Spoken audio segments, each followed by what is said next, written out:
भारतीय शेयर बाजारों में अप्रैल में अच्छी रिकवरी आई है, लेकिन प्रमुख सूचकांक अब भी मध्य पूर्व में लड़ाई से पहले के अपने स्तर से करीब 5% नीचे हैं। 28 फरवरी को अमेरिका, इजरायल और ईरान के बीच लड़ाई शुरू हुई थी। उसके बाद भारतीय शेयर बाजारों में बड़ी गिरावट आई। सेंसेक्स 26 फरवरी को 82,250 पॉइंट पर था। अप्रैल में रिकवरी के बावजूद ये इस लेवल से करीब 4,180 पॉइंट से नीचे है। निफ्टी 50 लड़ाई शुरू होने से पहले 25,500 अंक पर था। अब ये इस लेवल से करीब 1,275 अंक नीचे है। इसका मतलब है कि दोनों ही सूचकांक लड़ाई से पहले अपने स्तर से करीब 5% नीचे हैं। इसकी वजह मध्य पूर्व में लड़ाई खत्म होने की उम्मीद है। 7 अप्रैल को अमेरिका और ईरान के बीच 2 हफ्तों के सीज फायर पर सहमति बनी। इसका अच्छा असर शेयर बाजार पर पड़ा।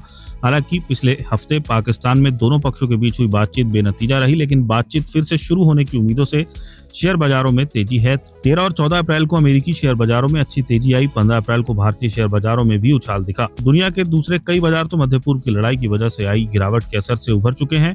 इनमें चीन का CSI 300 इंडेक्स के साथ ही ताइवान और सिंगापुर के बाजार शामिल हैं। अमेरिका में भी S&P 500 भी लड़ाई के असर से उभर चुका है। यह अपने रिकॉर्ड हाई के करीब पहुंच चुका है। अपना अमेरिका और ईरान के बीच लड़ाई खत्म होने की उम्मीद का असर क्रूड ऑयल की कीमतों पर पड़ा।